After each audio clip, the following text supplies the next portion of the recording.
What's up, everyone? I'm CL Connolly, and today I just want to talk to you about not much. My wedding anniversary is tomorrow, so I'm excited about that. My husband and I, we don't really celebrate Valentine's Day, so last week we didn't do anything, but we do celebrate our anniversary, and that's the reason why we celebrate, or we don't celebrate Valentine's Day, specifically because Valentine's Day is on the 24th. Valentine's Day is on the 14th, and our anniversary is on the 23rd. So it's like 9 days after Valentine's Day. So there's no reason for us to celebrate. But here's a little backstory. So my husband and I, when we first got married, he had said something about Valentine's Day. And I was like, I hate Valentine's Day. I think Valentine's Day is stupid. I don't like it. So here's the deal. This is another reason why whenever he said that I could choose the date for when we got married, I chose as close to Valentine's Day as I could without actually choosing Valentine's Day. So anyway, I told him that I don't like Valentine's Day. I think it's stupid. So I had this whole thing in junior high where, like, you know, like boys are, where it's like, oh, I got you a Valentine. It's like, okay. And then people get mad at you because they're like, oh, he was so nice. I don't understand why you won't be his girlfriend. It's like, dude. At the time, I'm sitting there thinking like, I'm 11 or I'm 12. I don't need a boyfriend, you know, kind of thing. In junior high, I was like, I don't care about boys. Like, I don't care. Okay, so he gave me something. Does that mean that I have to be his girlfriend now? Like, is that what that is? And anyway, so I think Valentine's Day is stupid. I think it's dumb because boys always expect way too much out of girls on Valentine's Day. And this is like from way back in the early 90s too, where it's all like, oh, I gave you something for Valentine's Day. Now you're my girlfriend. No, nobody said anything like that. I don't understand. Okay, thank you. What do you want me to say to you? It's like, why do guys always expect so much? And not only that, but it's also on the other end too. Girls expect way too much out of boys for Valentine's Day. Like, why? Why are you you better get me this, and you better get me this, and you better get me this? No. First of all, Valentine's Day should be every day. Every day of the year, should you tell your partner that you love them or that you appreciate them? It's exactly what I said. I said, you know what? I said, and I told my husband, I said, if you feel like you need to get me something for Valentine's Day, I said, get me a cat. My husband does not like cats.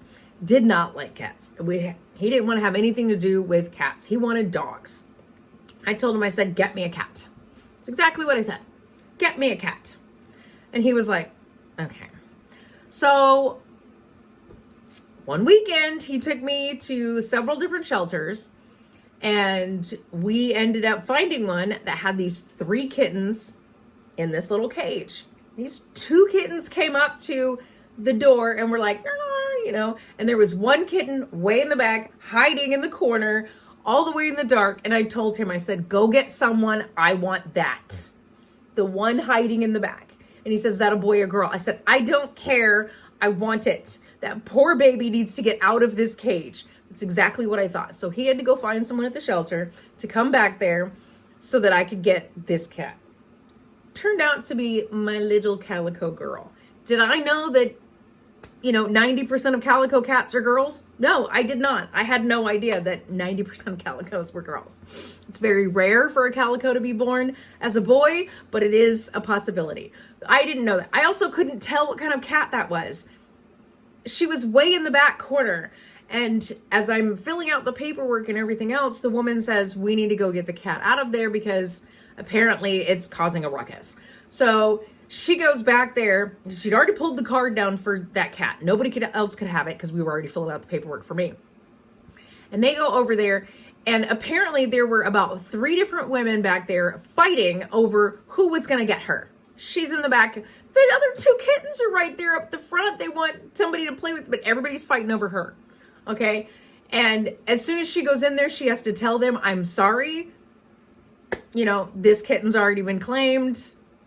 Y'all are fighting for no reason, basically. So the story with my cat, which we named Valentine, and the other 2 that were in the cage with her, there were actually 6 kittens that were inside a trash bag that had been tied up and left at the front doorstep of that shelter. 3 of them had passed, and my kitten and the other 2 actually survived. At the time that we had gone up there to go get her, and I had filled out all the paperwork and stuff like that, she was 10 weeks. And they said that we couldn't take her home until she was 12 weeks because she still had to be spayed. And they wanted to, monitor her healing and everything before they sent her home, which is great. She was so small that they said they couldn't put a plastic cone around her neck. It had to be one of the bird cones. I was like, oh my gosh. And she was so great, okay? So when she was a kitten, anytime I would pick up the little thing of treats or something like that, she would claw up my leg to come get the treats. She never really jumped up on the counters. She never really had, just those random weird things that cats do. Like, I didn't want her on the countertops or the tables or anywhere where I prepared food. I never wanted that. And she never really did that. There were a couple of times where it was like, hey, what you doing up here? Where she'd jump up while I was at the sink and I'd just flick her with water and she'd get down. I think that was a total of 3 times in the almost 20 years that we had her. And so Valentine he actually signed the papers for her, we signed the papers for her in February. I know we picked her up on February 13th. And that was like 2 weeks after we actually gave out or filled out all the paperwork and stuff like that. And it was because she had to be spayed and they wanted to check on her. But we picked her up February 13th. I can't really remember if I think it was 2004 is when we picked her up, because November would have made her 20. So yeah.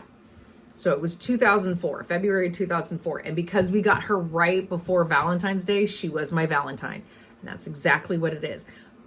That cat was my Valentine. And I wasn't going to change that for anything in the world. My husband did not want her. He does not care for cats. I wanted her. She was great. He always yelled at her all the time. My thing is the fact that she was my cat and she knew it. She knew that she was mine. And in the middle of the night, when she was in the bedroom and she decided to play with toys, because for some reason she's apparently nocturnal. I don't know if that's a thing for cats, but great. So always in the middle of the night, she would toss a toy over the bed, and instead of running under the bed to go get it, she had to go over the bed to get it. So she'd run over us and everything else. And eventually she got kicked out of the bedroom, and my husband says, yeah, no, she's not in here anymore. And I didn't mind the little ding, ding, ding, ding, ding, ding from the bell of the toys and stuff like that. I didn't mind that. I really didn't. It was okay. Nope, my husband did not like that. He did not care for that at all. We had some of those toys at our house when we had the 2-story house, and she would knock those toys down the stairs. So in the middle of the night, you'd hear ding, ding, ding, ding, ding, ding, ding, ding, ding, ding, ding, all the way down the stairs. So my husband got rid of all the toys with the bells. Okay, great. Eventually, she stopped playing with toys altogether, unless no one was watching. If there wasn't anybody home, we knew she was playing with the toys. And the only reason why we knew that is because the dogs were basically like exiled to the downstairs.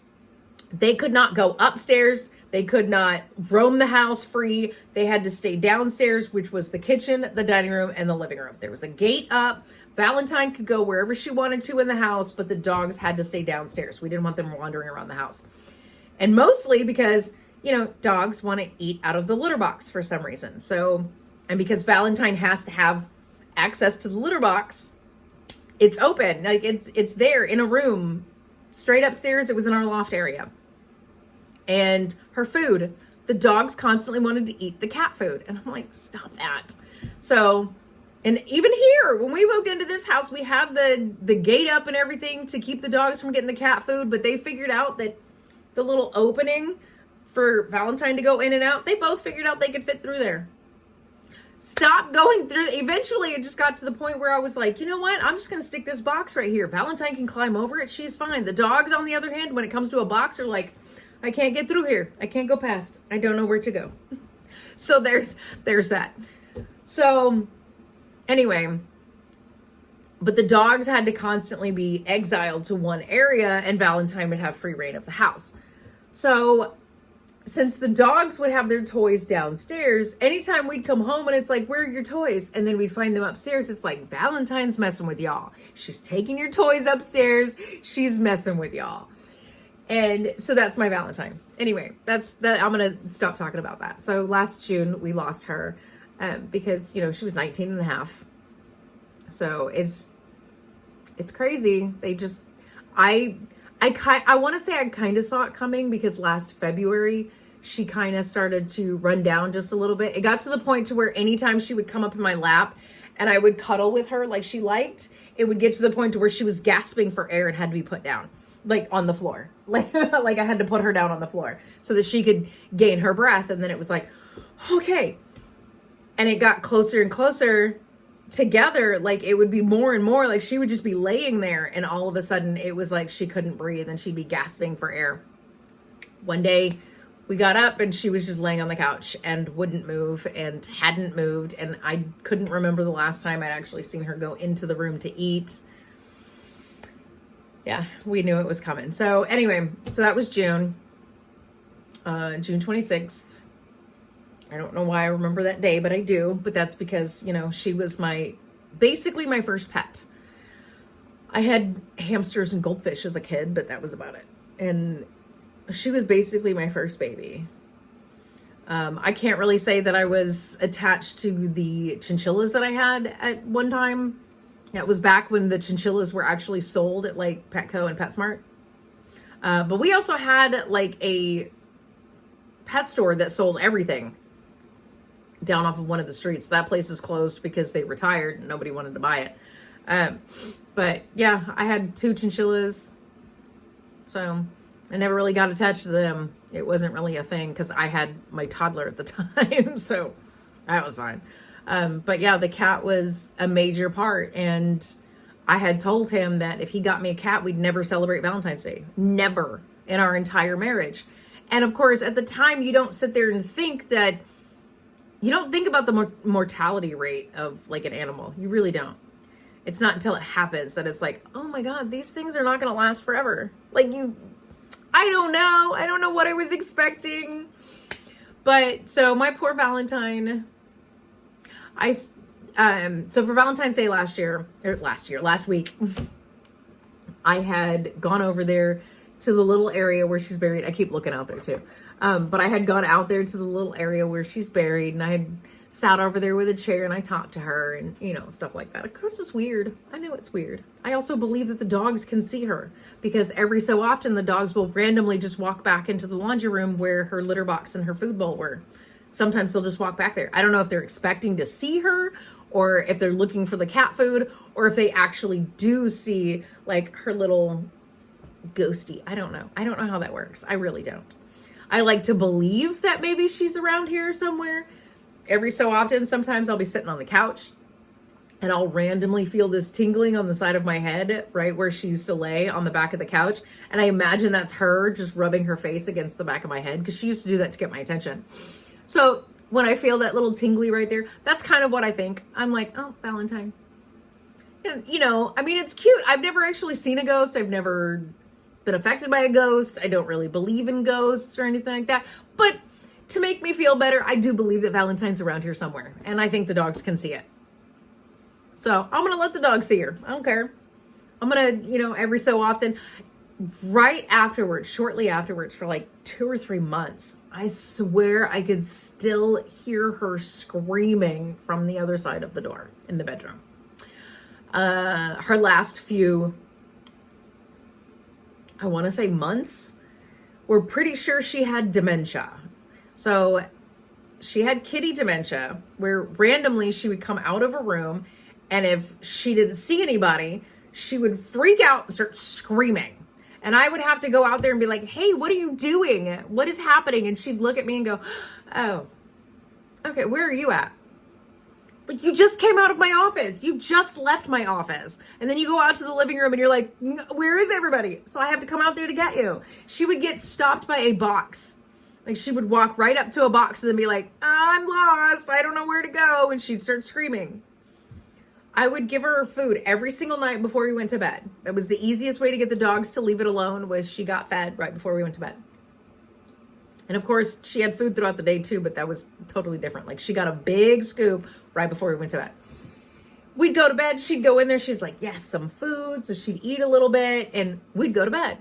She'd come out of there. It's dark. She doesn't know what's going on. She would randomly start screaming and it's like, okay, stop. I'd have to open the door and go, hey, we're going to bed. And she'd stop. No big deal. Every morning though, at 2 o'clock in the morning, she's over there on the bedroom door screaming, hey, somebody please. It's like, oh my God, stop. So yeah. And here's something funny. Okay. So yes, the last few months she was retching almost every single time she went to go eat. So we were having to give her little bits here and there because it would get to the point to where she always felt like, I don't know when I'm going to eat again. And she would just devour it all and then till she threw up. So, but there were times where I'm like, okay, I need to give you a full scoop. And then she'd throw up, but I could always tell right before she was going to, because it always sounded like she was saying mama.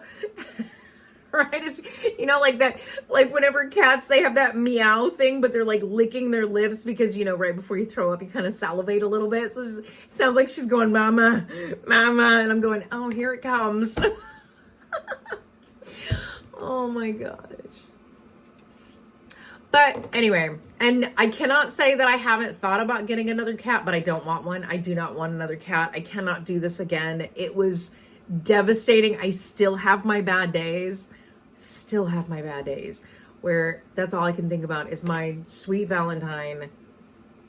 But we do have Kira and Layla, which are our dogs. Kira is a Shih Tzu Chihuahua mix. She's like 9 pounds. And then Layla is whatever she wants to be. We don't know. And she can be whatever she wants. If she wants to be a hunting dog because she likes to run out here and go chase after the deer and all the other animals, she can be a hunting dog. We have no idea. But she is also 30 pounds. Kira is 15 or will be in April. She'll be 15 in April. And then Layla's right behind her at like 13 because we were told that she was 2 when we got her and Kira was 4 when we got Layla. So that's how that works. So yeah, all of our animals are old. Yeah. I'm not ready for that, but we are going to be getting an exotic animal that I cannot wait for. The price tag on those is a little higher, so we are having to save money for it. But we are getting an exotic animal where in captivity, the lifespan is between 40 and 45 years. I'm hoping it doesn't outlive me. Like, I can always hope for that.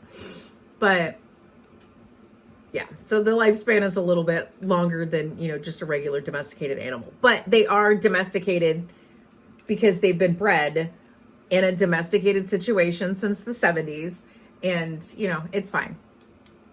I've done so much research for the last 5 years on this animal to make sure that I know exactly how to take care of it. So I am very excited to be getting the exotic animal, knowing that I can have this baby for the next 40 to 45 years.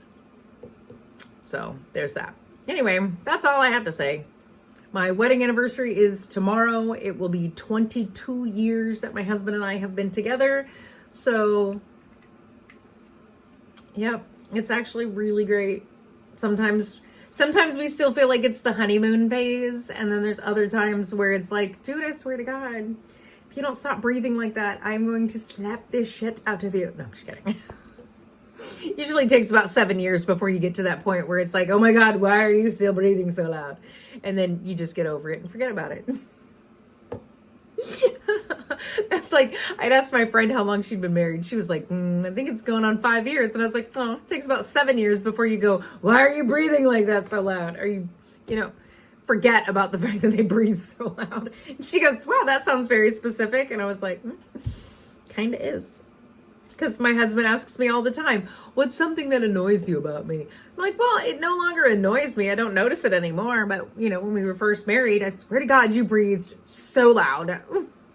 He's like, what do you mean I breathe loud? And it was like one of those things where it was like, okay, first of all, we'd be sitting there watching TV. And all I can hear from next to me is him going, ugh, ugh, ugh. And it's like, oh my God, stop.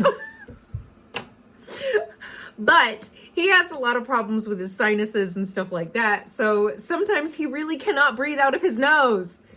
But I don't want to hear him during a movie just going, ugh. It's like, oh my God. It's like having a dog or something. One of those bulldogs with the flat noses where it just snores as loud as it possibly can at your feet. They are so cute, but oh my God, could you stop? And yes, my husband snores very loudly, but that's okay. We recently got new pillows so he doesn't snore so loud. Anyway, today was just kind of a whatever the hell video. I don't know. We don't celebrate Valentine's Day, but my anniversary is tomorrow, so it's okay. Which is February 23rd. We were married February 23rd of 2002. So if that says anything to any of the people who watch me, I was 21, not quite 22 yet. So there you go. If that gives you any indication of how old I am right now, and I don't care because I think I look beautiful for my age. I am looking a little haggardy and old, but I'm okay with that. I'm going to age beautifully. No Botox for me or anything. So as long as I keep my moisturizer on my face and my sunscreen going, I am good. But that's it. That's the story of my Valentine. I do not celebrate Valentine's Day with my husband, but I do have my little Valentine, my kitty witty. As a matter of fact, I do have it right here. I don't know if I have shown this. There's my kitty witty, my sweet Valentine. I actually got this made by somebody. It was hanging up, but I had sticky tack on the back so it fell. So now my husband actually has to hang it up like a normal picture. But anyway, so that is my sweet Valentine. I had that made by one of the vendor guys that goes to these little events and stuff like that. So he goes to these events and it's so great. It's so great. I was so happy with that. I was like, aw. I asked him, I think it was April. It was April. And when I had actually, commissioned for that that drawing. I sent him the pictures. I sent him the money. So it was commissioned and everything. And right after she passed, I had asked him, I said, hey, because this was in June when she passed. So it had been a couple months. I said, hey, I was like, I don't want to rush you or anything, but do you know how much longer you're going to be on that drawing? I said, my Valentine died and I'd like to see what you got. And he goes, oh my God, I'm so sorry. And I was like, I need her in my house all the time. All the time I need her here. So anyway, I'm going to go because I'm about to have a mental breakdown. Whew. Okay, that's it. Okay, bye.